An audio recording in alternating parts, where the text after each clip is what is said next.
Aqui tá bom. Glória a Deus. Vamos lá, então.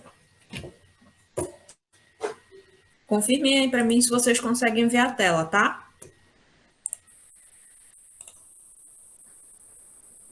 Sim. Tá dando para ver, gente? Tá dando, professora? Beleza.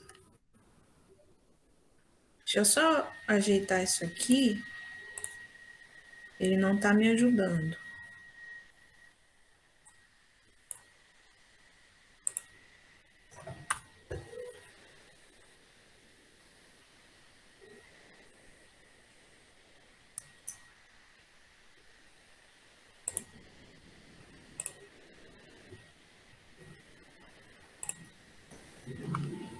Eu não consigo saber, galera, se está preenchendo a tela para vocês aí normalmente ou se está aparecendo esse meu painel de controle aqui. A tela está toda preenchida para vocês?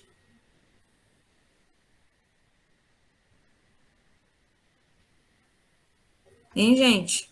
A tela está preenchida com slide ou está dando para ver o meu painel de controle?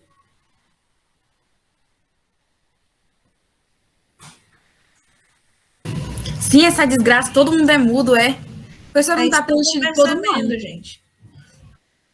Para ver todo o meu painel de controle ou só o slide?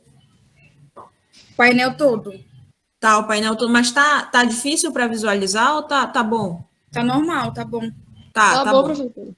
Vamos começar então, galera? Bom, boa noite. Como vocês estão? Com fome. Tá ruim, tá bom, tá tranquilo? Tá bem. O meu áudio tá muito baixo, eu não consigo escutar vocês direito. Então, vocês falem alto, tá? Meu mic não tá prestando, só vou responder pouco. Eu tô bem. Tá bom. Vamos lá, então, que olha, tem uma notícia, tá? Vai todo mundo ficar mal depois dessa aula. Por quê? Porque eu tenho uma surpresa para vocês, tá? É uma surpresa pode chorar, meu muito boa mesmo. Espero que todos gostem. Então, bora lá. Nossa aula de hoje, gente, é o início de uma frente muito importante na filosofia, tá? Para o teu Enem. Que frente é essa? Nós falamos de filosofia antiga, onde nós tínhamos Sócrates, Platão, Aristóteles, Grécia Antiga, tudo que vocês já sabem, tá? Mas agora a gente está entrando em uma outra frente importantíssima, que é onde a gente vai ver muito mais filósofos falando do que é a filosofia que nós conhecemos hoje. Chamamos essa frente de filosofia moderna, tá bom? Galera, a filosofia moderna, diferente da medieval, que foi que a gente tratou na outra aula, ela é uma nova maneira de pensar o mundo. Se na filosofia medieval a Igreja Católica estava entrando em evidência no mundo europeu e querendo disseminar esse conhecimento religioso para o resto do mundo, o homem, o padre da igreja, ele estava tentando conciliar fé e razão. Mas na filosofia moderna a história é diferente.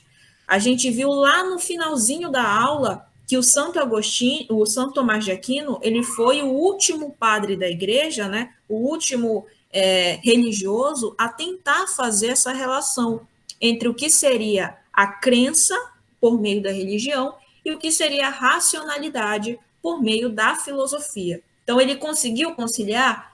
Conseguiu, porque boa parte do pensamento do Santo Agostinho e do Santo Tomás de Aquino, a gente vê hoje ainda na igreja, nos sermões, nas missas. Então, eles conseguiram fazer essa relação legal. Só que qual é o grande problema?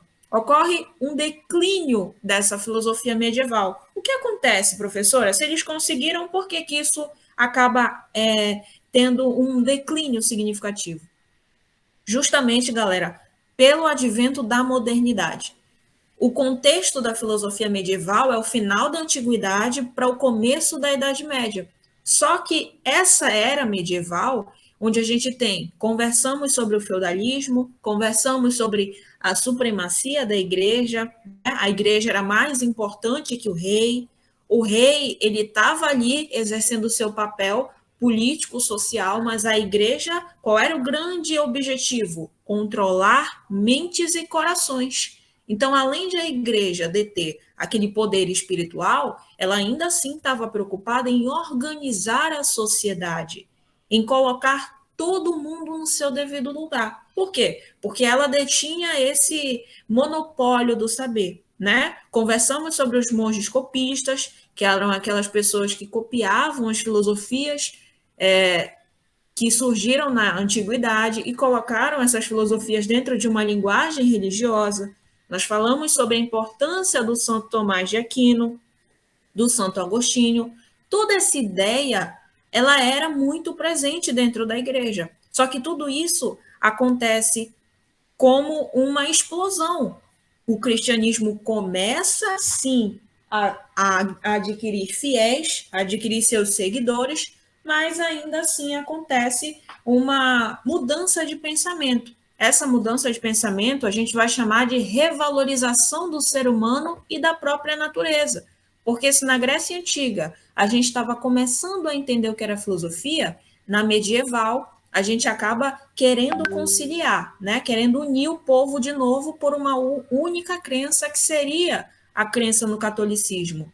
Só que isso acaba, gente. Mesmo que o Santo Tomás de Aquino e o Santo Agostinho tenham conseguido fazer toda essa relação, acaba que na Idade Moderna, né, que vai do século XV ao século XVIII, aí, ocorre uma série de transformações na sociedade europeia, né? E boa parte dessas transformações, desses processos, eles são iniciados no finalzinho da Idade Média, ainda num período em que a igreja está tentando consolidar, certo? Então, olha aí, o Renascimento, que é o período que marca esse advento da Idade Moderna, ele está entre esse século XV e XVI.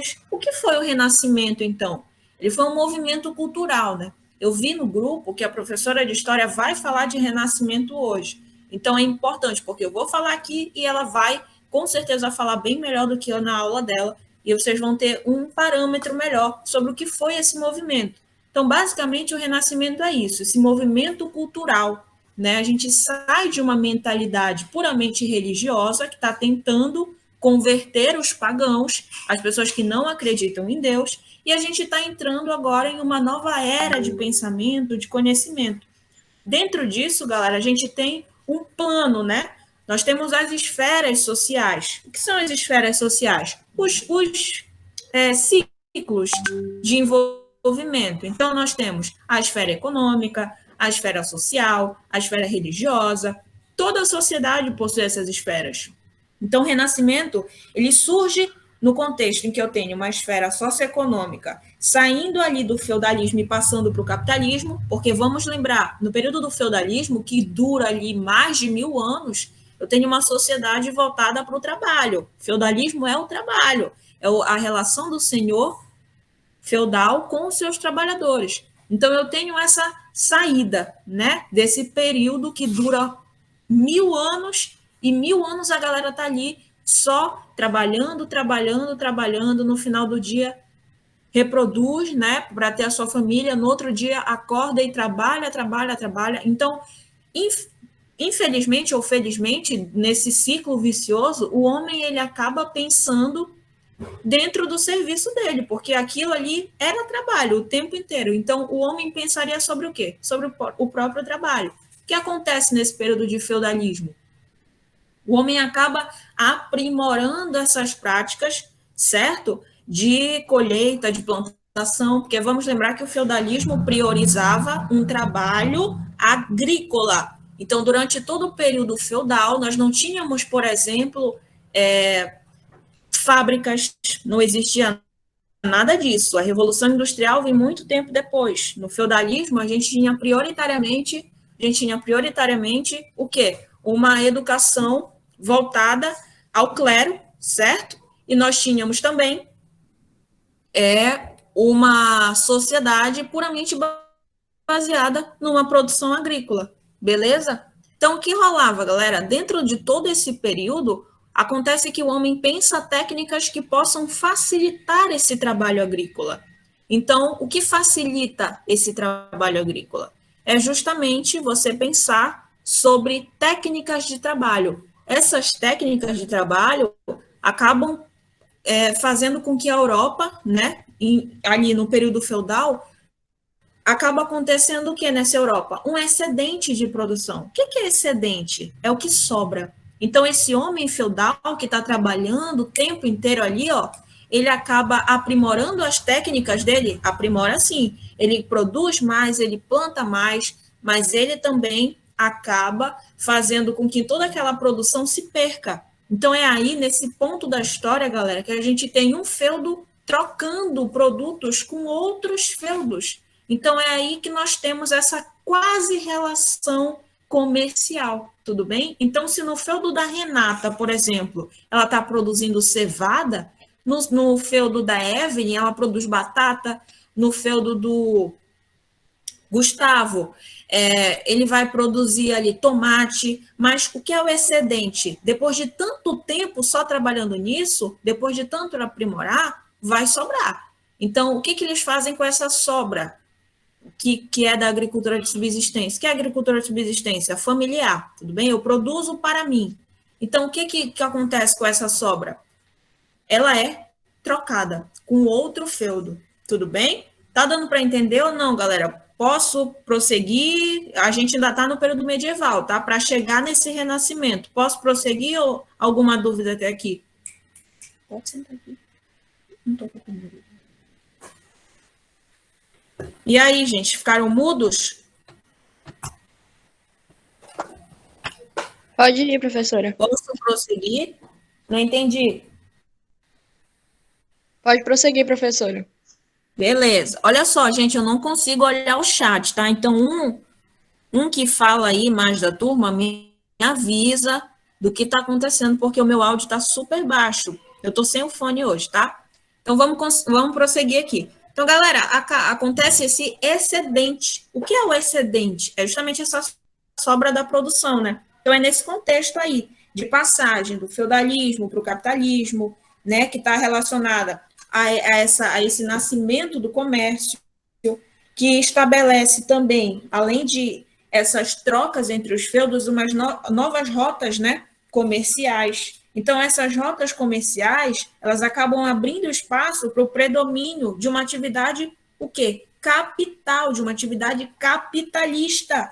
E essa atividade capitalista, galera, de troca de produto, de comercialização mesmo, obviamente que sem aquela questão já monetária do dinheiro existindo na sociedade, essas trocas entre essas pessoas acaba propiciando o quê? O surgimento ou, como você vê na história, a emergência da burguesia, tudo bem? A burguesia, aquela classe de comerciantes que eram um pouco mais favorecidos do que a gente tinha ali na Grécia Antiga, no contexto de antiguidade, tudo bem?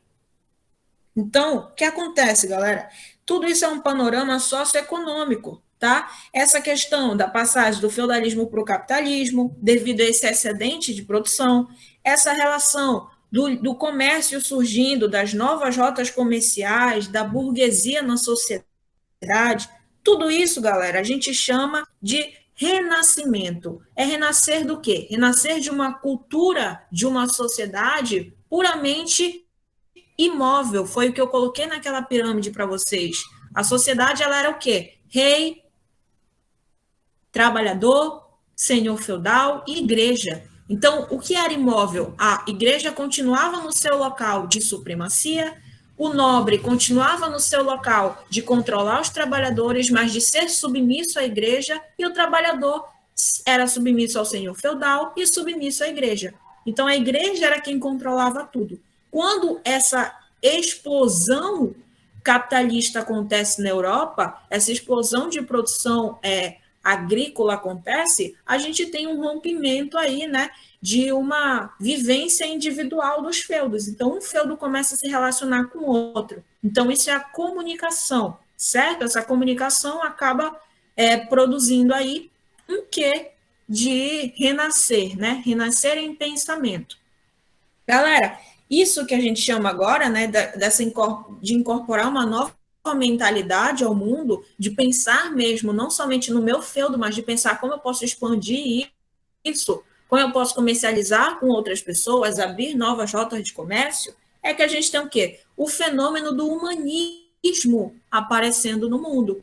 É aí o que eu coloquei, olha, além do renascimento ter sido um movimento cultural, que envolveu artistas e intelectuais da época, o Renascimento também caracteriza os ideais humanistas, ou seja, dentro desse processo que está saindo de um feudalismo e de uma sociedade puramente voltada para o trabalho, agora eu tenho novas ideias na sociedade, eu quero expandir a minha região, eu quero conhecer outras pessoas, compartilhar ideias.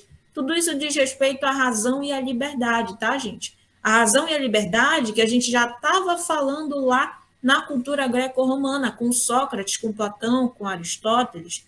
Então, alguém lê para mim aí o terceiro ponto, por favor? O Renascimento, bam, bam, bam. Vamos lá. Bora, que senão a aula não segue. O Renascimento criou bases conceituais de valores que favoreceram o desenvolvimento de ciências do século XVII. Exatamente. Então, o que acontece, galera? Professora, esse renascimento ele só serviu para as pessoas pensarem diferente? Isso e também para contribuir no que hoje a gente conhece como ciência moderna, tudo bem? Então, a ciência aí, ela era muito mais evidente quando a gente para de pensar em religião, por exemplo. Alguém lê para mim esse ponto destacado aí? O pensador moderno buscaria não somente conhecer a realidade, descobrir as leis que regem os fenômenos naturais, mas também exercer controle sobre ela. Então, o que é isso, professora? O renascimento, então, ele muda o homem, e agora o homem não acredita mais em Deus, ele começa a buscar conhecer a realidade a ele mesmo? Quase isso, galera. As pessoas continuam acreditando em Deus? Sim, continuam, mas elas também não dão somente importância a isso. Agora a gente tem uma iluminação das ideias, é o que lá na frente nós chamaremos de iluminismo. O pensamento, ou seja, o pensador moderno, o homem moderno, e não mais aquele homem feudal, ele estava buscando o quê? Conhecer a realidade, descobrir as leis que regem os fenômenos naturais. Onde é que a gente fez isso? Onde é que a gente descobriu essas leis? Queria descobrir tudo sobre a natureza. Não foi lá com os pré-socráticos. Então, os pré-socráticos, eles se preocupavam com isso, sim, mas agora aqui na era moderna, a gente não quer só descobrir as leis e os fenômenos naturais, nós também queremos exercer controle sobre ela. Vocês vão concordar comigo que a ciência, ela está preocupada em quê? Em prever e prover. O que é isso, professor? O que é prever? Você precisa estar ali, sempre observando padrões. Observar padrões, galera, é reconhecer que uma coisa se movimenta de maneira igual. Então, a ciência moderna agora, o homem moderno, ele está muito mais preocupado em observar os fenômenos da natureza e criar métodos, criar maneiras de controlar esses fenômenos da natureza. Tudo bem? Isso é ciência, isso é fazer ciência. Então, o Renascimento ele é isso, esse movimento de ideias que não é só um movimento humanista, mas um movimento cultural, econômico, político, tá? Que é a base conceitual para o desenvolvimento de métodos científicos que vão ajudar a humanidade a crescer e chegar até onde a gente está aqui, tudo bem? Na era da contemporaneidade. Então, vamos seguir aqui. Renascimento. Falamos já que ele dura do século XV ao século XVI, tudo bem? E nós temos aí, galera, alguns filósofos super importantes, tá? Nessa nossa conversa aqui. O período do Renascimento, ele compreende algumas correntes de pensamento. Foi o que a gente falou lá na filosofia antiga, quando nós falamos sobre filosofia socrática, pré-socrática, filosofia platônica, aristotélica, as correntes helenísticas, que vocês deram os exemplos dos filmes e dos desenhos lá. A mesma história vai acontecer aqui no Renascimento. Por quê? Porque aqui nós temos algumas correntes de pensamento que vão dar bases, obviamente, para que a ciência se desenvolva, para que a filosofia se desenvolva. Então, quem são os principais filósofos desse começo de novas ideias no mundo? Nós temos aí filósofos representando o Renascimento no seu sentido inicial, o Maquiavel e o Montaigne, tá? Esses dois caras super importantes que vão pensar o ser humano e vão pensar a política. O Maquiavel é um grande representante da filosofia política. Ele é um cara que vai olhar para a sociedade e pensar de que maneira essa sociedade se movimenta. Como é que a gente pode fazer com que as pessoas se relacionem melhor, para que tenham um líder melhor? Como que esse líder olha para a população? Então, todas essas questões vão ser desenvolvidas pelo Maquiavel, tá bom? O Montaigne, ele já é um cara muito mais atento à educação, tá? Mas que educação é essa, professora? É uma educação política? Também, mas ele vai se ater a uma educação individual, ele vai querer estudar a ética do homem. No racionalismo, nós já temos outros dois caras super importantes, tá? Professora, quem é que cai no Enem? Quem é que eu preciso prestar atenção desses caras aí que você está falando, que vão cair no Enem? Todos eles, tudo bem? Não estou falando que no Renascimento só existem esses dois, mas eu trouxe os mais importantes para vocês, tá? No racionalismo nós temos o Descartes, ou Descartes, e o Spinoza, tá bom? O Descartes nós vamos falar daqui a pouquinho, bem rapidamente. E o Spinoza vai ser um outro cara também muito contribuinte para essa noção de pensamento mais racional, atento a essas questões mais científicas, tá bom? Última corrente aí de pensamento do Renascimento é o empirismo, onde nós teremos o Bacon, o Hume e o Galileu Galilei. Vocês já devem ter ouvido falar desses caras em algum momento da vida. Se não ouviram, vamos falar nas próximas aulas, tá? Vamos entender, então, o que é o Renascimento e como que as pessoas acabaram se interessando tanto por esse momento histórico, tá? Primeira pergunta essencial, galera, é qual é a realidade fundamental das coisas? Nós fizemos essa pergunta nas nossas primeiras aulas, quando a gente ainda acreditava em mitologia, quando os gregos ainda estavam muito ligados à noção de que Atena era uma deusa, de que Zeus existia e controlava o Olimpo, de que Hera existia. Então, toda essa noção de que a vida era baseada e norteada por um pensamento mitológico era a realidade fundamental daquela Grécia Antiga.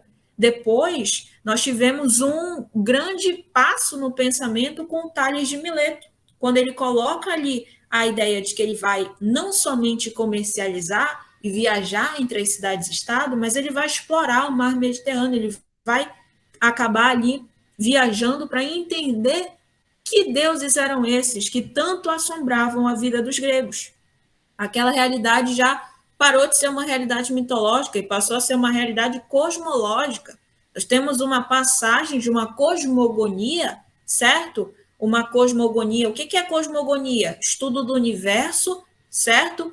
Baseado em uma crença. Nós temos a passagem da cosmogonia para a cosmologia. O que é a cosmologia? É o estudo do universo por uma linguagem lógica. Então, se na cosmogonia acreditávamos em mitologia, na cosmologia nós partimos de uma lógica para pensar a realidade.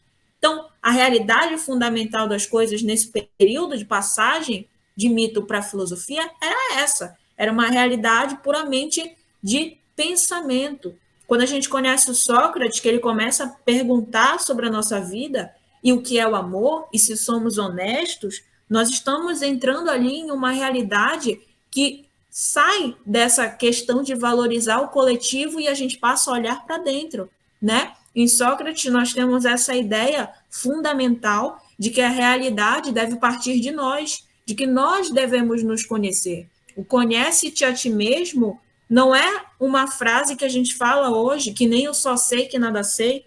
O Sócrates mentalizou essa frase e proferiu justamente para fazer com que os homens se tornassem mais éticos, mais morais, moralmente corretos. Então, naquela realidade socrática da Grécia, nós tínhamos o homem olhando para dentro. Em Platão e Aristóteles, uma outra realidade fundamental das coisas era posta. Que realidade era essa, professora? Justamente a realidade voltada para o social. Se no Sócrates ele estava ensinando a gente a escutar a verdade que vinha de nós, de dentro de nós, que ser humanos somos nós, bons ou ruins, No Platão e no Aristóteles, eles estudavam a nossa alma. Nós temos 3 almas no Platão, lembram? A racional, a irracível e a concupiscível.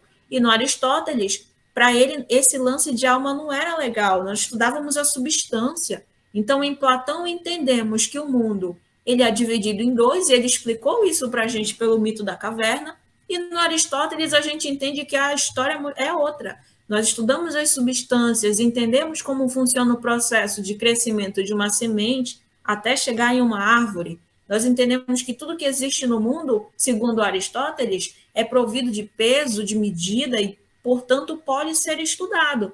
Então, olha só a realidade de pensamento que a gente sai de uma noção mitológica para uma noção mais lógica em Aristóteles. Agora que a gente está na filosofia moderna, a nossa realidade é outra. Nós estamos tentando prever e prover as coisas.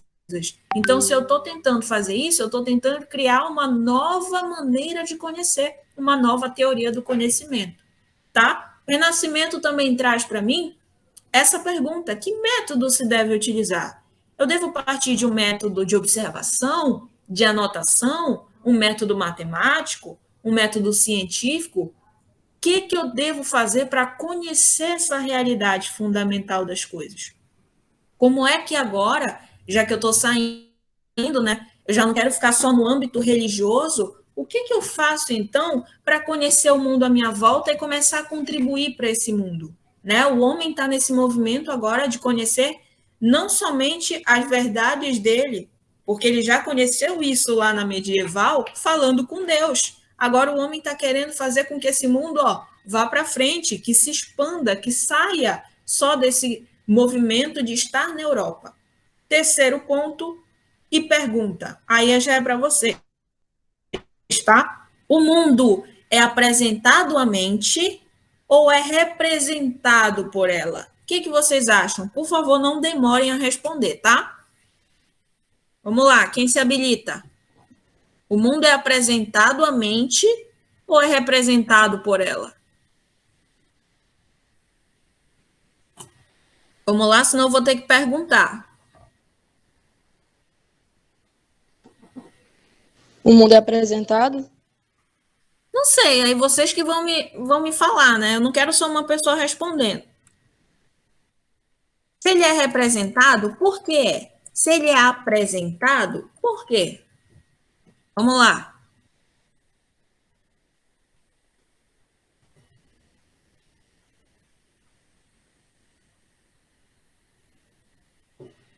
Olha o tempo correndo da aula, hein?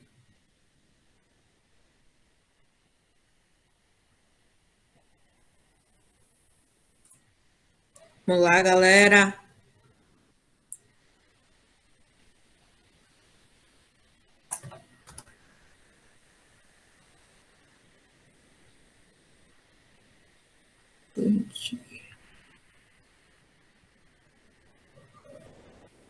Vamos lá.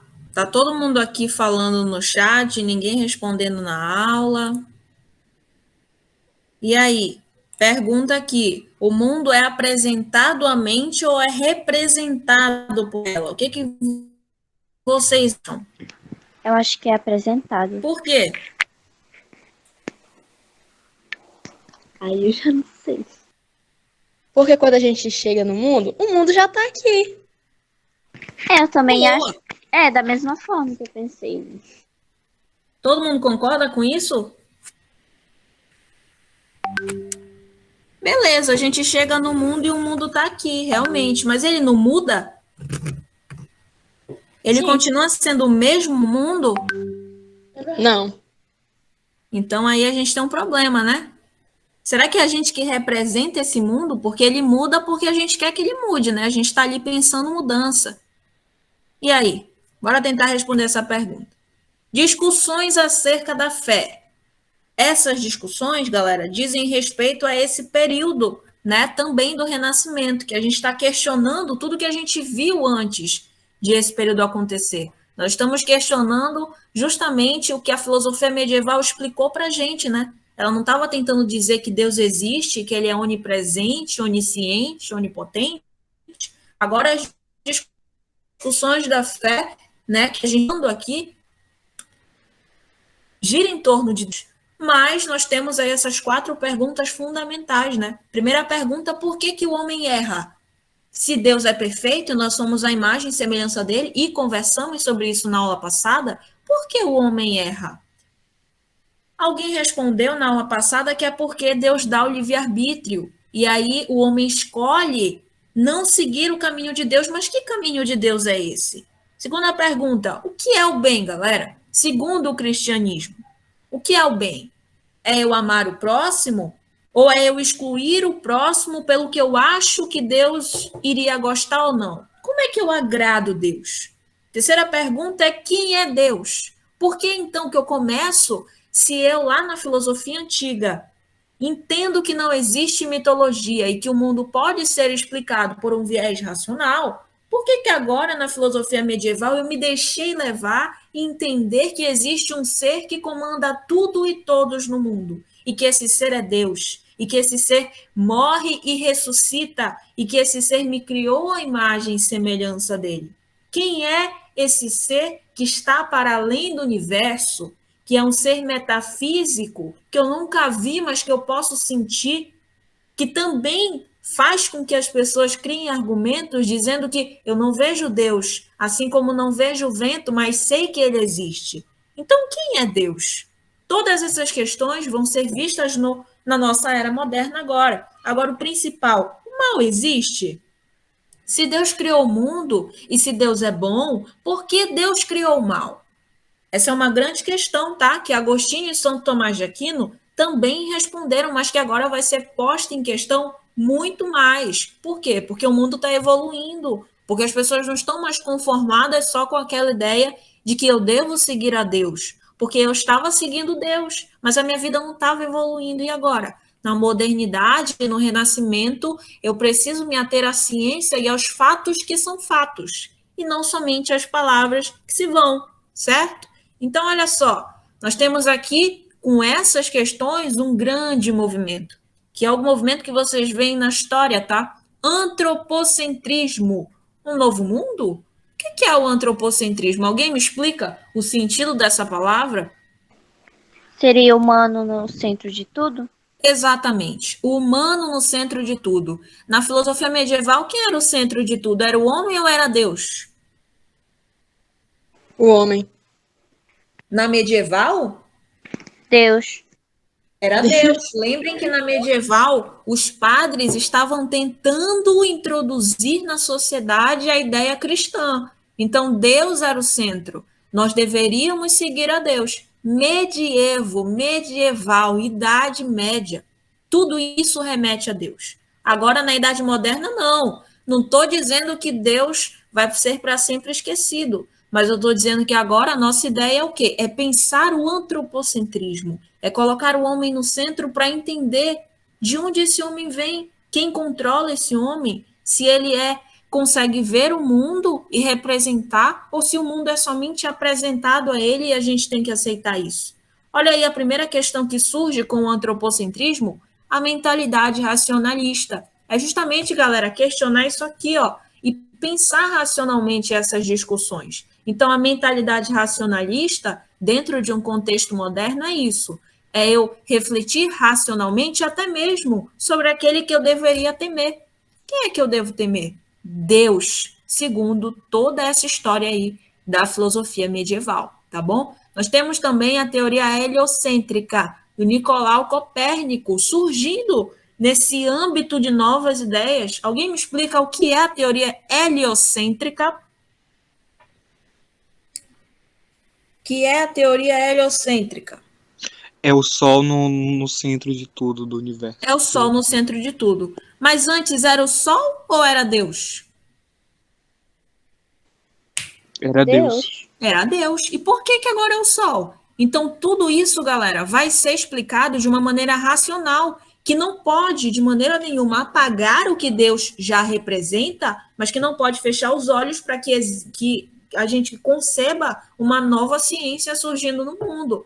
Então, dentro dessa mentalidade racionalista, onde a gente tem contato aí com essa teoria heliocêntrica, que já apaga tudo que a gente entendeu como sendo Deus o centro do universo, Assim como aconteceu lá na mitologia grega, que a gente apagou a ideia de que os deuses eram quem regiam a nossa vida e que a briga entre os deuses fazia com que chovesse na Grécia, essa ideia já está sendo apagada aqui de novo. Então, dentro dessa teoria heliocêntrica, a partir disso, né, a partir do Nicolau Copérnico, provando por meio de experimento, de método, de que o Sol está no centro dos planetas, é que nós temos aí uma nova perspectiva social, econômica, política. Que perspectiva é essa? Estamos pensando agora, galera, sobre um assunto muito incidente na sociedade moderna e contemporânea e que ainda assim a gente não chega em um consenso, tá? Nós falamos então de educação e política. Dentro dessa ética, nós estamos pensando agora uma ética social. Precisamos mostrar a verdade para as pessoas, mesmo que essas pessoas acreditem em um ser que é onipresente, onipotente, onisciente e um ser perfeito. Então, quem for contra essa ideia, assim quem era contra a ideia da mitologia, era ali duramente reprimido pela sociedade, mas aqui não. Aqui nós precisamos mostrar a verdade como ela é, a partir de uma racionalidade. Então, a ética social, a ética que prioriza a verdade, ela é uma ética que está educando a sociedade, que educa o homem a ser um homem comprometido com seus fazeres científicos, com suas questões sociais, principalmente comprometido com suas demandas individuais, tudo bem? E o que é a política nisso? Nós temos agora não mais a filosofia pensando homem e da onde viemos e para onde vamos, mas temos uma filosofia focada em ser uma filosofia estudiosa da política. Nós precisamos organizar essa sociedade, né? Não estamos mais em feudalismo, temos capitalismo, temos comércio, temos outras relações, pessoas se expandindo pelo mundo, comunicações diferentes, vivências, cultura. Antropocentrismo agora é uma cultura racional, é uma cultura que preza que o homem pode conhecer o mundo, mas também o mundo pode ser apresentado a esse homem. Então, o mundo está aqui, como a nossa colega bem disse, nós já nascemos no mundo, professora, mas o mundo também é transformação. Como disse o Heráclito. Por quê? Ele está o tempo inteiro mudando. O mundo que a gente nasce hoje já não vai mais ser o mesmo mundo amanhã. Por quê? Porque alguém já morreu, um novo prédio foi construído, algum rio secou, porque choveu, a terra molhou. Todas essas transformações físico-químicas, galera, acabam contribuindo para que o mundo seja mudança e o homem seja a política. Então, o antropocentrismo é esse movimento aí. Homem no centro, pensamento regendo tudo. Beleza? Olha só, temos aí também, olha, nesse período de ciência moderna, dois pilares completamente importantes, tá? Razão e ciência, e experiência. Podemos falar dessa mesma maneira. Por quê, professora? A razão e a experiência, ou ciência, vão ser essas bases de ciência moderna. Porque olha aí o que nós temos. No primeiro ponto, temos a busca de um ponto fixo, tá? O que o Copérnico nos assinalou, agora para nós é uma questão de estudo. A busca de um ponto fixo é justamente sobre isso, sobre a questão do alinhamento dos planetas no universo. Nós não conhecíamos isso lá na antiguidade. Para nós, o universo era o universo dos deuses, mas agora não. O homem antropocêntrico, ele não somente estuda a si mesmo, como estuda o cosmo, né? Que é o cosmo, é o universo. Então, a questão dos planetas diz para nós sobre isso, sobre esse ponto fixo ser em si mesmo. Que ponto fixo é esse? Justamente o universo ser o centro dele próprio. Tudo bem? Segundo ponto aí, dessa razão e experiência. Por que experiência, professora? Porque nós precisamos sempre estar observando, experimentando o mundo ao nosso redor, dentro de um viés racional e não puramente religioso, beleza? Segundo ponto, nós temos o mundo como representação. O que é isso? Foi a pergunta que eu fiz para vocês. O mundo é apresentado a nós ou a nossa mente é quem cria esse mundo? O mundo é apresentado à mente? Que relação nós temos com esse mundo que está aí para nós, não mais em um mundo antigo e agora em um mundo moderno? Dentro do mundo como representação, gente, temos dois pontos importantes para entender. a relação do homem com o mundo?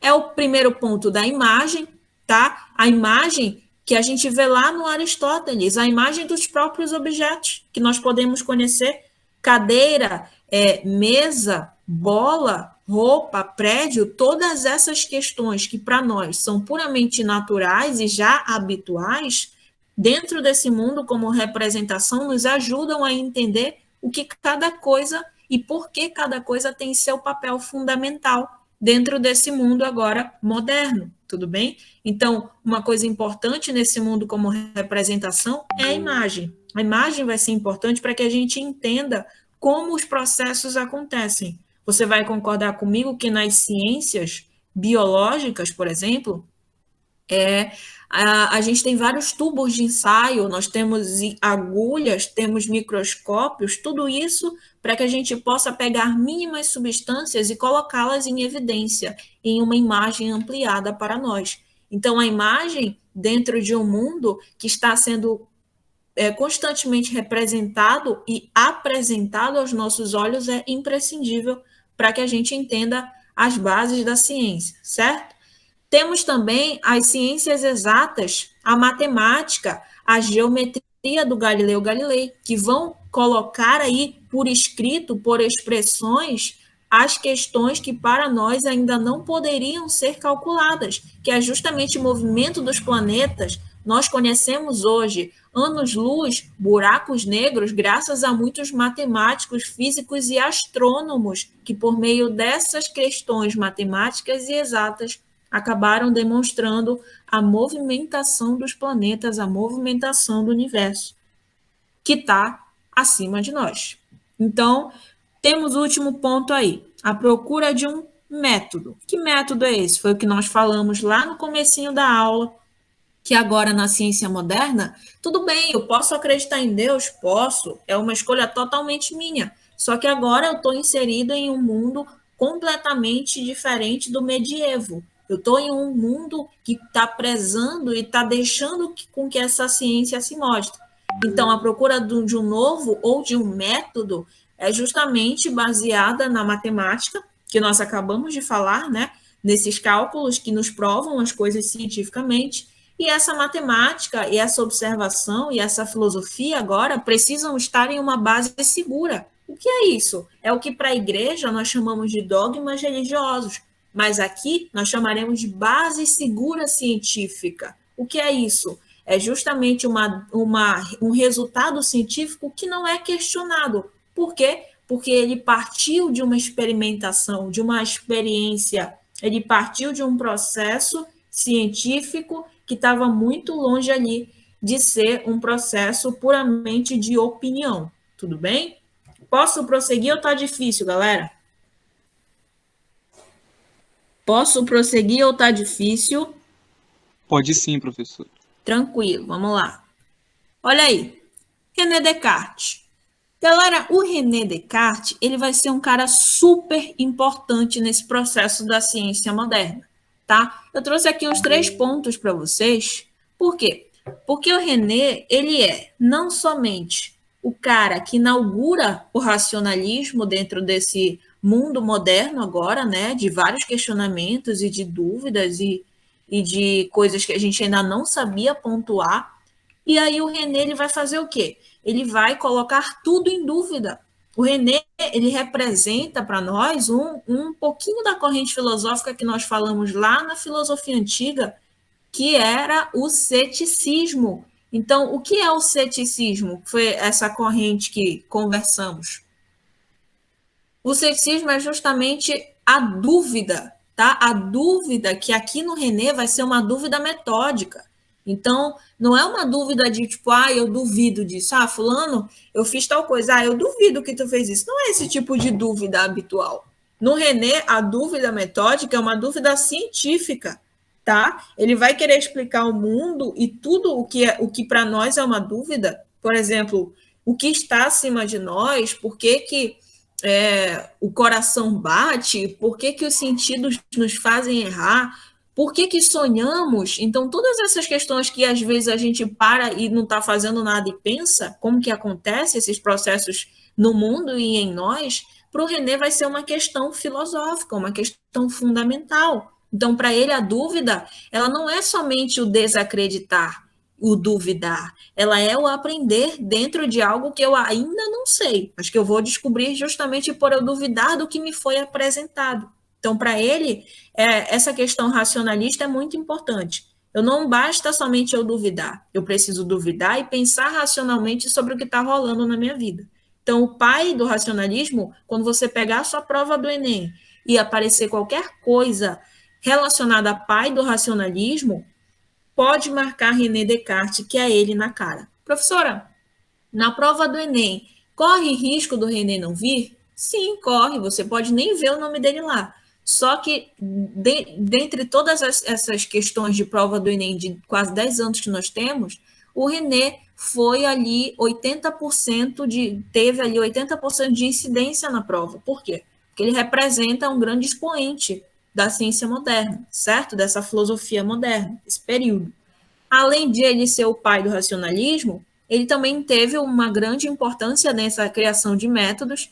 E aí, quem quiser ir pesquisar depois, ele tem um livro muito legal que a gente chama de Discurso do Método, tá? Nesse livro, ele vai falar sobre a importância de se duvidar. E ele vai te ensinar, de maneira metodológica, como duvidar e pensar em cima de algo que você quer saber. Então, a importância do método cartesiano, né, de método de pensamento do René Descartes, é justamente isso, de dúvida, mas essa dúvida que gera conhecimento, que não fica só na dúvida, tá bom? Ele também vai falar para a gente sobre o problema dos sentidos, sobre a questão dos sonhos. Então, como assim, professora? Vamos falar disso daqui a pouquinho, tá? Podem me dizer que horas são aí no relógio de vocês, galera? Por favor. 8h06. Beleza, vamos continuar aqui. Olha só.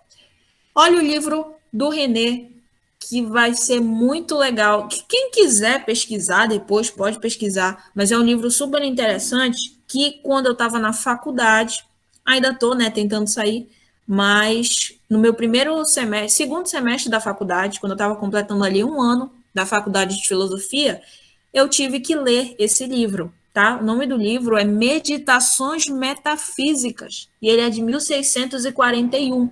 Professora, cai na prova esse livro? Não cai na prova, tá? Mas cai o que ele diz, assim, muito por cima nesse livro, quando ele é muito específico. Então, o que fala esse livro?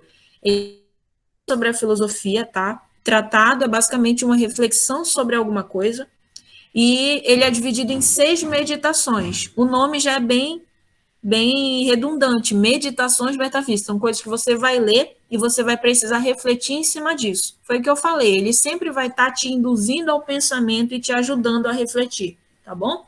Então, são 6 meditações. E esse livro ensina o que podemos conhecer com segurança. Ou seja, eu te falei que o René, ele estava ali sempre duvidando de tudo. Só que nesse livro em específico, ele vai dizer o que nós podemos conhecer com segurança, ou seja, que não devemos questionar de maneira nenhuma, porque é uma coisa que eu posso conhecer e tudo bem, já está resolvido, é seguro, é uma base segura, beleza? Então, olha aí, bem no enunciado do livro, nós temos a capa e a contracapa. Na contracapa está assim: meditações concernentes à primeira filosofia, nas quais a existência de Deus e a distinção real entre a alma e o corpo do homem são demonstradas. Ou seja, nesse livro ele vai falar sobre tudo que diz respeito à existência de Deus e tudo sobre alma e corpo. Foi que essa história de alma e corpo a gente já vem falando, olha, desde Platão, e depois falamos em Santo Agostinho, e depois falamos em Santo Tomás de Aquino. Então aqui, mesmo que a gente tenha saído de um período de filosofia medieval, onde Deus era o tempo inteiro colocado em questão e que a igreja estava querendo converter pagãos, e quando a gente entra na Idade Moderna, nós precisamos priorizar uma ciência, mesmo assim, o René vai se ater a essa questão de Deus novamente, a existência de Deus novamente, porque ele vai dizer, ei, a gente precisa pensar sobre isso, porque ainda é uma grande questão social, ainda é uma grande dúvida na sociedade. Então, o homem precisa resolver isso de uma forma ou de outra. Por favor, voluntários, para ler o primeiro capítulo do livro. Olha aí, primeira meditação. Quem vai ler? Vamos lá? Primeira meditação.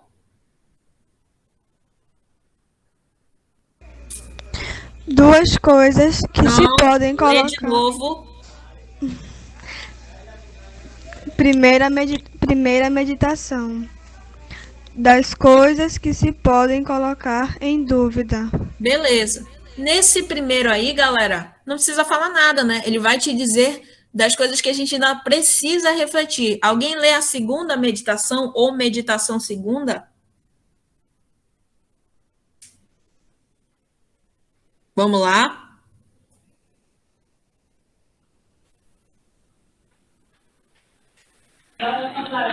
Da natureza do espírito humano e de como ele é mais fácil de conhecer do que o corpo.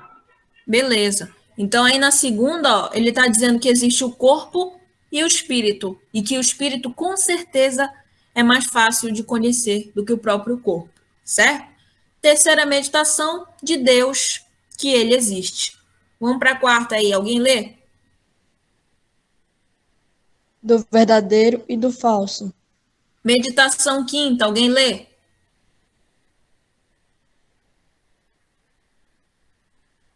Vamos lá.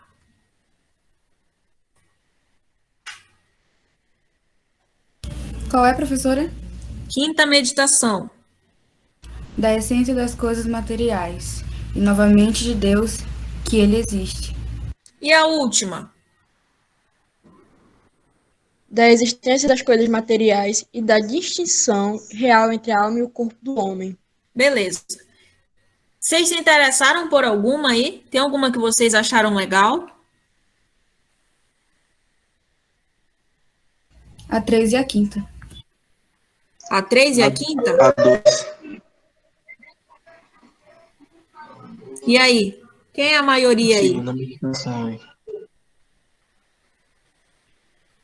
Vamos ver a 3? Quem concorda? Pode ser a 3? Pode. Bora. Bora ver aqui se eu tenho.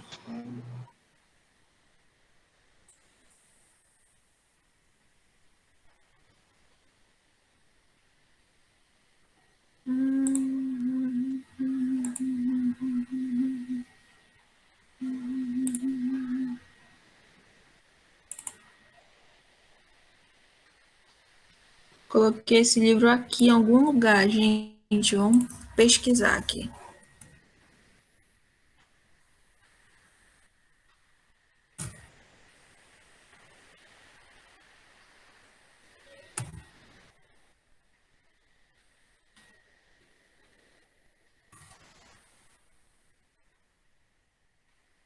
Não estou achando ele ainda. Espera aí que eu vou achar. Vão aguardando aí.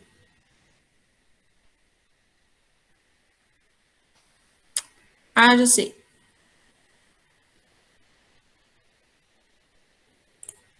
Me informem se você...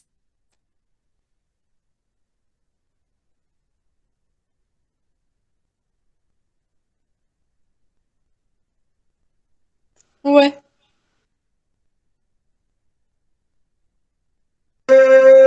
Entendi, foi nada.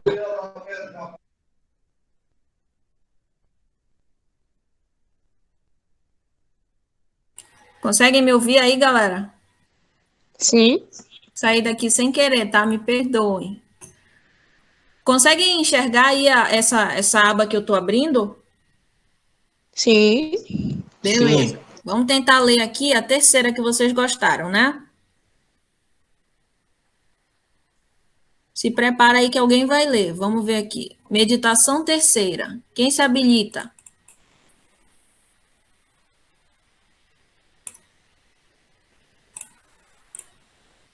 Olha aí.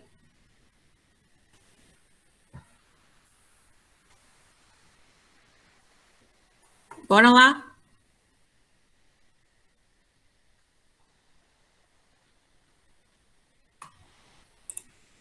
Ninguém vai ler?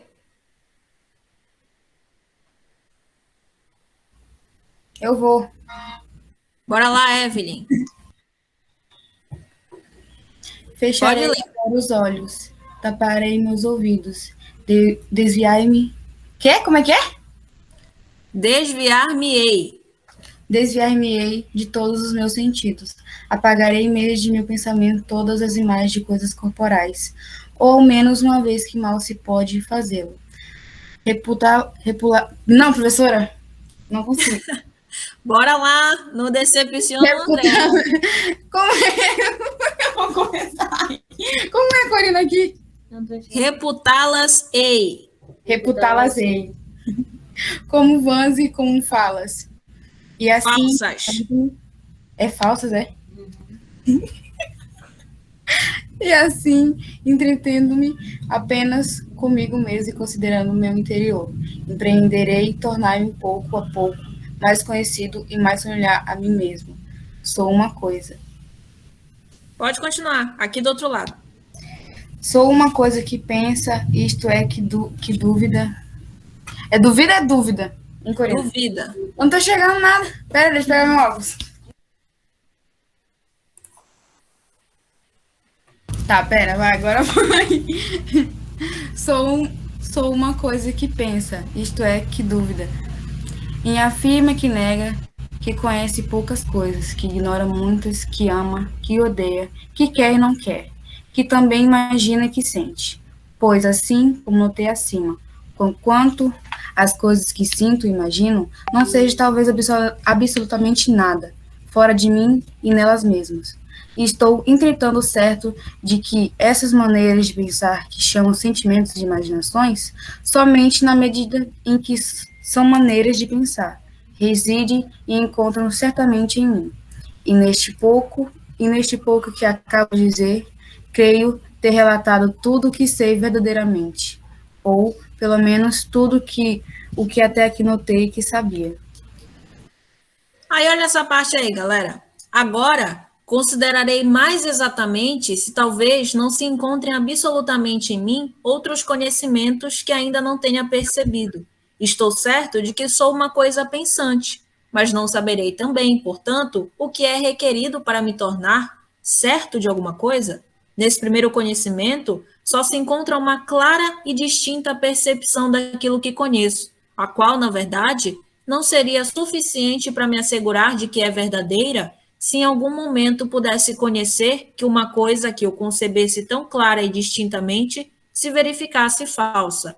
E, portanto, parece-me que já posso estabelecer como regra geral que todas as coisas que concebemos muito clara e muito distintamente são todas verdadeiras. O que ele está querendo falar, galera? É um texto complicado? Vocês acham que é complicado ou é tranquilo de ler? É complicado, quase que eu não consegui ler. Como é que é? É complicado, né? Mas é interessante. Olha só. Querem ver a surpresa de vocês agora? É Pix, é? É quase. Talvez seja. Olha! Vai, God! Vamos ver quantas pessoas tem na sala? 12 pessoas, né? Alguém consegue bater um print aí para mim das pessoas que estão presentes, dos alunos presentes? Eu. Bate para mim, Evelyn, por favor. Eu bati aqui. Já, todo mundo? Olha só, gente. Todo mundo atento para a surpresa, tá? Olha aí que surpresa para vocês. Não, eu pensava que eu ia ter férias. Não, tá bem. Ah, não, é em agosto, eu pensava que era em... Olha só, galera, Seminário de Filosofia Moderna, em agosto, no retorno das aulas de vocês. Alguém lê para mim o primeiro ponto aí, por favor? Evelyn, vamos lá que tu tá faladeira hoje, lê para mim aí. Olha, Nicole foi mangar de mim, não, vou te dar um murro, ó. Cada grupo deverá apresentar as principais ideias de seu filósofo. Continua. A escolha de cada pensador será feita por meio de um sorteio entre as equipes. O tempo máximo de apresentação será de 20 minutos. Deu-me! Galera, bora Meu abrir a Deus câmera do de vocês céu. para a gente conversar rapidinho. Por favor, que eu vou parar a apresentação aqui. A nossa aula já acabou, tá? Por hoje é só o que temos para falar. Eu não posso, a minha câmera não presta. Pelo amor de Deus. Toda vez professora, é eu tô isso, toda né, apanhada Mas é aqui. sério, eu não tô mentindo. Olha só, Para de mentir, Evelyn. bora Meu Deus, a gente conversar vai aqui. esse fio de catita, olha. Olha aí, gente. Conseguem me escutar e me ver? Sim. Olha só, foi o Fabrício que bateu o print para mim e a Evelyn, né?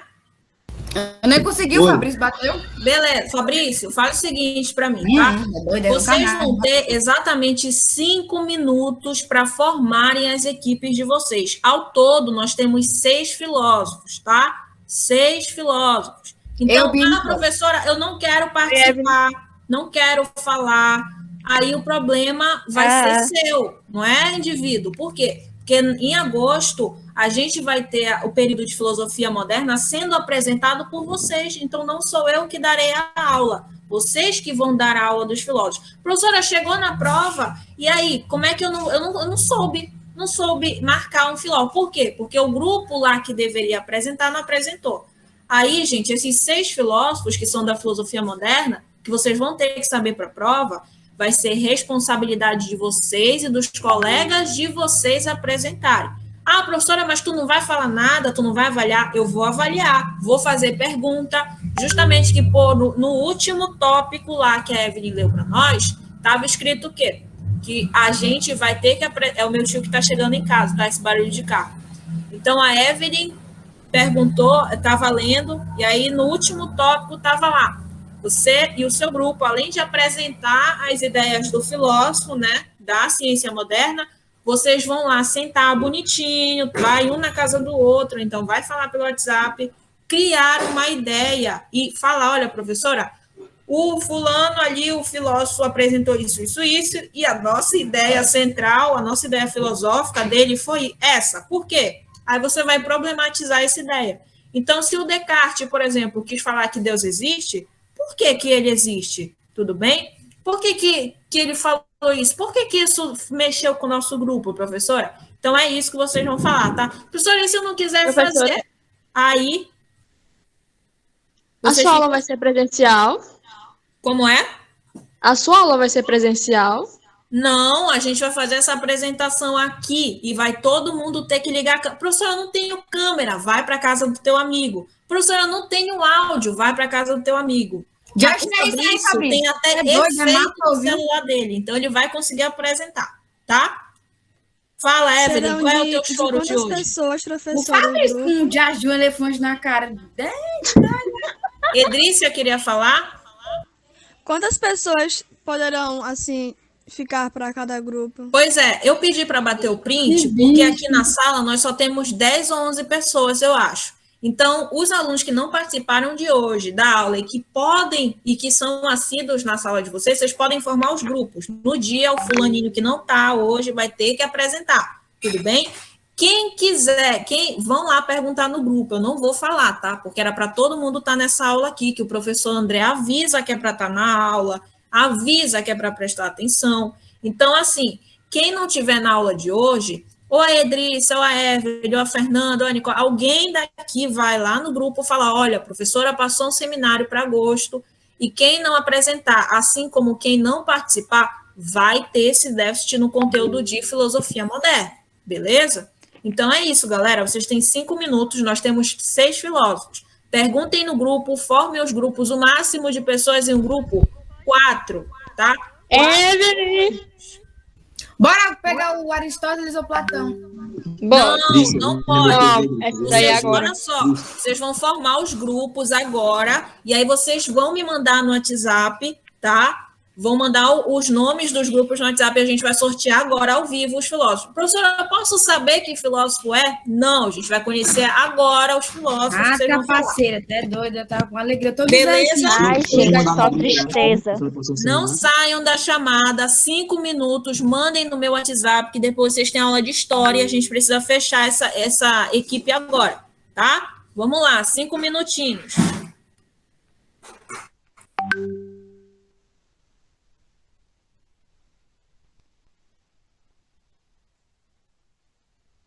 Nicole, me chama no meu PV, pelo amor de Deus. Vou morrer. Mano, quer perguntar? Gente, pelo amor de Deus, eu quero um grupo.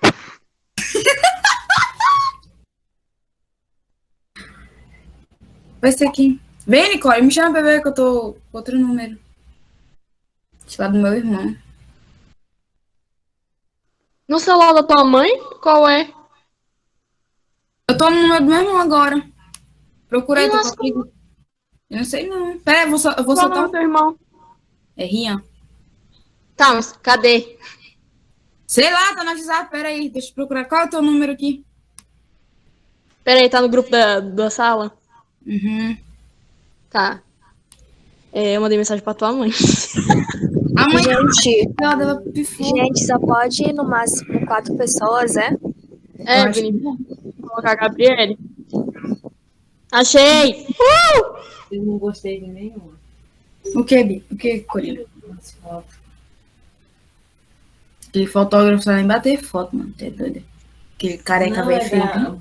Vixe, tá... Gente, pelo amor de Deus, eu quero um Já te grupo. mandei mensagem. Ai, que ódio. Quê? Mana, vai lá no WhatsApp.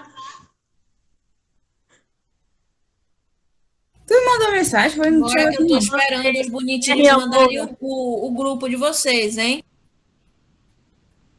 Nicole, nosso grupo vai ser Grupo Evolução. Da última vez que o Grupo Evolução venceu, eles acharam que foi por causa do nome. Não, Então vai ser tá. Grupo Evolução, mano. Evelyn, pelo amor de Deus, me responde. Não chegou aqui? Olha, a minha aula todinha tinha uma pedagoga observando vocês. Então, por favor, montem os grupos e façam isso rápido, tá? Evelyn, coloca a Gabriele, vai eu, tu, a Gabriele, quem mais? A minha mãe é pedagoga também. Quer colocar a tua prima, Evelyn? Lógico, senão ela vai me bater. Então pronto, já tá formado.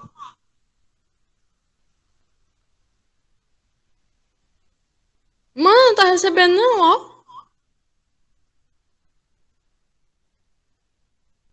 O WhatsApp do meu irmão que é uma bosta. Pera aí, deixa eu mais. É GB. Não. Da Corina que é GB, né, Corina? Ai, meu Deus. Eu não sou nem vista. Sim, Cadavinha.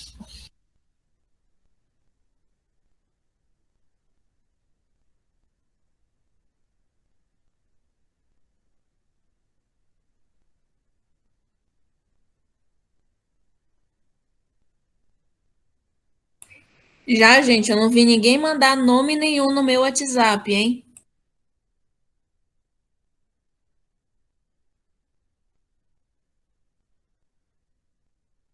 Evelyn, vou mandar aqui pra professora, tá? Professora, eu vou mandar lá o nome do meu grupo. Ok, gente, pode mandar, que a gente já vai sortear para eu liberar vocês para a aula, tá?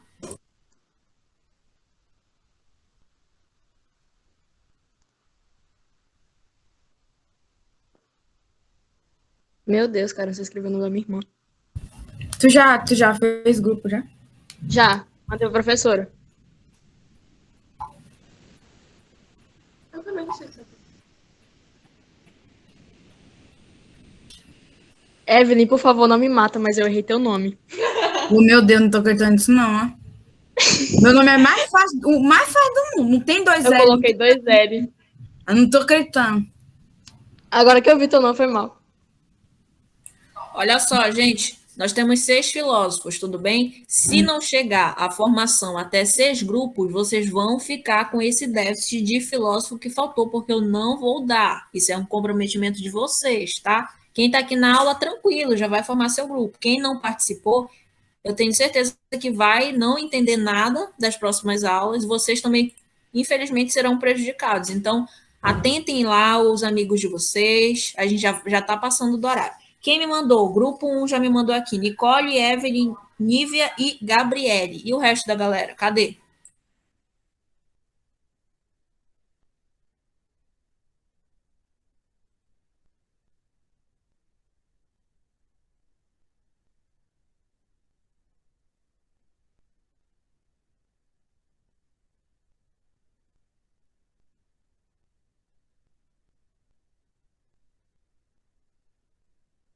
Meu Deus, gente, é só um grupo, pelo amor de Deus. Vai morrendo de fome. Acabei de lhe mandar lá, professor. Cadê, Fabrício, a tua coisa aí com o elefante na cara? Pensei que tinha um narigão. Peraí. Vem aí, mano. Olha aí, Nicole. Não sabia que tinha como fazer isso, não. Agora eu gostei. Agora só vou ficar assim, né? Mas como é que faz? É só no... É só no celular, é? Olha Meu só, Deus, bonitos, gente. tá faltando mais. Olha, tem um grupo 2 aqui que me mandou 5 pessoas. Não pode, o máximo até 4, tá? Foi o grupo do Anderson, Fabrício, Edrícia, Gustavo e Grazi. Vai ter que sair alguém e formar um outro grupo. Vixe. Mais Ulha? Até agora temos 3 filósofos, faltam mais 3 filósofos. Quem não formar o grupo não vai ter essa apresentação dos outros 3, tá? Eu nem sei mexer nesse aplicativo. Que aplicativo, mano? Já achei isso aí, Fabrício.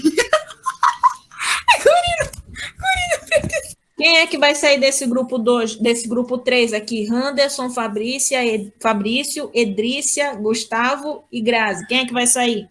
Vou falar aqui com o meu grupo aqui, ver quem é que vai sair. Tá bom. Tu. Porra, Evelyn. O que mais sabe vai ter que sair, não tem como. Claro. E o que mais sei, eu saio do grupo? Injustiça. Nicole sabe da minha história. Nunca nem vi. Já, Meu Deus, que diabo. Que ódio.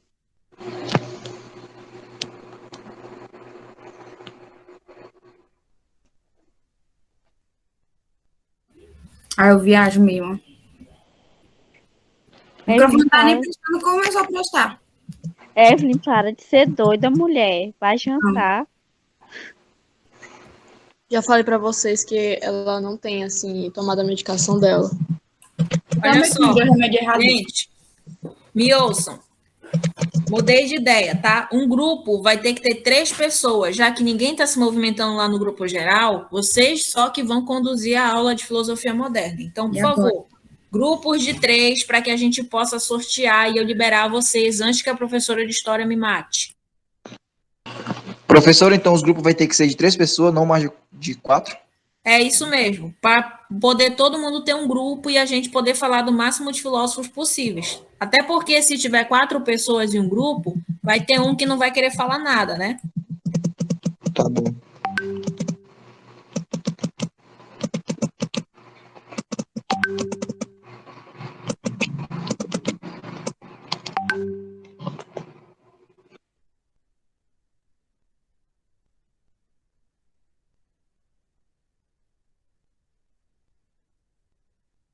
E agora, Nicole? Vai ser quantas pessoas? Olha aqui, gente. Posso falar? Pode. Tenho uma ideia muito melhor para vocês. Olha, hoje a minha mãe acabou de me dar essa ideia aqui, tá? A ideia é a seguinte: como vocês não estão conseguindo se decidir, a gente vai sortear o primeiro grupo aqui entre as pessoas e aí vou escolher aleatoriamente as pessoas do primeiro grupo, tá? Ixi, matou, viu? Oh, meu Deus, agora matou. Meu Deus, professora. Gente, boa noite. Boa noite. Boa noite. Olha aí, galera, essa aqui é a minha mãe, tá? Boa noite. Eu tô vendo que todos são amiguinhos e amiguinhos nunca se separam desde a educação infantil. Eu sempre brinco com meu amigo, eu sempre pego na mão do meu amigo. Então, para que eu tô vendo que tá tendo muita discussão do amiguinho, do Fabrício, da Nicole, de vários aí, né, Fabrício, tomando uma água aí. De mim? Então, vamos parar com esse mimimi, que ninguém tem na educação infantil. Lá, os meus alunos na educação infantil, eles mesmos já sabem que não é para tomar conta da vida do vizinho. Então, vamos atravessar a rua e vamos começar a fazer o sorteio aqui, que a hora está passando. Eu vou querer Fabrício. Deixa eu colocar aqui. Fabrício, cadê você? Sim. Tô aqui. Fabrício, boa noite, Fabrício. Boa noite. Você vai ser o chefe dessa sua equipe, aí você vai ter que organizar esse grupo, tá? Fabrício, Natália. Quem é a Natália? Fabrício, tu já vai fazer Acho que não tá nem aqui. Aí, tá? Acho que ela não tá no grupo. Na aula, tá na aula, Natália. Vamos lá. Primeiro sorteio. Calma, Fabrício, não vou te matar do coração. Vamos começar o sorteio aqui, tá? Ai, deixa eu formar meu grupo. Professora, eu acho que eu já formei meu grupo aqui. Não, agora todo mundo demorou, agora não tem mais esse negócio de formação. O Fabrício vai ficar com o Cristiano Ronaldo. Oi, vai vocês aí, bestão. Eu amei ficar com Olha aí, Não, galera. não, Fabrício. Não. Presta atenção aí. Daqui a 2 minutinhos a gente faz o sorteio, que eu só tô anotando os nomes de vocês, tá?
Vocês conseguem me ouvir e me ver? Conseguem me ouvir e me ver, galera? Sim, professora. Sim? Vamos lá, vamos para o sorteio do primeiro grupo, tá? Olha aqui, primeiro grupo. Vai ser só ladeira, mano, isso aí. Primeiro grupo, Maria Eduarda. Maria Eduarda e Cauã. Maria Eduarda, Cauã e Nívia, tá? Vocês ficarão com o seguinte filósofo. Olha aí. Travou meu computador aqui, galera. Vocês vão ficar com o seguinte filósofo, ó. Maquiavel. Conseguem visualizar aí? Sim ou não? Segundo. Vocês estão me escutando, gente? Sim. Sim? Tá dando para ver aí o filósofozinho direito? Não. Ah, tá, agora foi. Não. Vou voltar. E agora? Tá dando? Sim. Tá. Primeiro grupo, então, tá? Temos o Maquiavel aí. Segundo grupo. Vão anotando aí, se o coleguinha não tá aqui na aula, tá? Segundo grupo, vamos sortear aí para ficar com o Michel de Montaigne. Vamos lá. Grazi. Gabriele. E Natália. Grazi, Gabriele e Natália vão ficar com o Montaigne, tá bom? Já falamos do Descartes, então ele vai sair daqui. Vamos para o Baruch Spinoza, tá? Terceiro grupo. Fabrício. Ele vai arrebentar. Fabrício, Gustavo e Cristiano Ronaldo. Nicole. Fabrício, Gustavo e Nicole estão com o Espinosa, tá bom? Vamos aqui. Tá bom, professora. Com o Francis Bacon. Vai anotando aí. Fabrício. O último grupo vai ser 4 pessoas. Olha aí. Fabrício, Gustavo e Nicole Espinosa. Vamos aqui. O último grupo são 4 pessoas. Com o Bacon. Anderson, Edrícia e Evelyn. Anderson, Edrícia e Evelyn estão no grupo Francis Bacon, tá? Tem uma. Vocês estão anotando isso, galera? Agora vamos soltar. Cadê a Evelyn? Se calou? Evelyn, tu tá anotando o teu grupo? Eu vou mandar depois tudo certinho, tá? Só uma que vai ficar, vai ser uma desses, eu vou sortear. Aonde a Fernanda vai ficar? Tá, agora sobrou a Fernanda aqui, tá? A gente vai sortear em que grupo a Fernanda vai ficar, tá bom? Se vai ser no grupo 1, 2, 3 ou 4. Vamos aqui.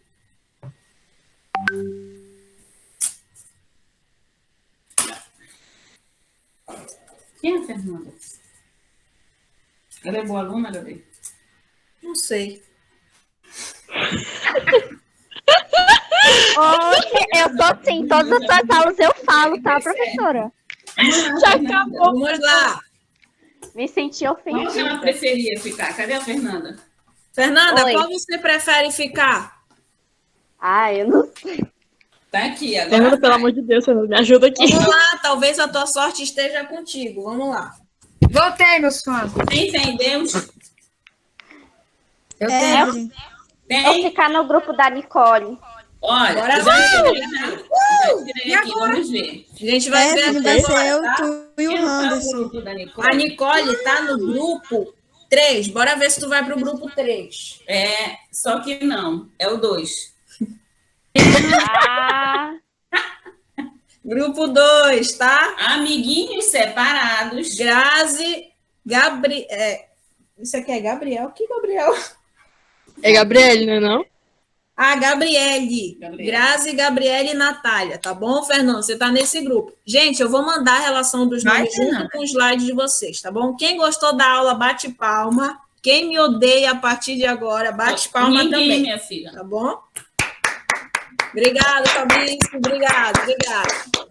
Gente, boas férias para vocês. Tá? Espero que vocês aproveitem estudando muito. E a gente se vê, tá bom? Boa noite. boa noite. Vai quebrar a tela do meu computador.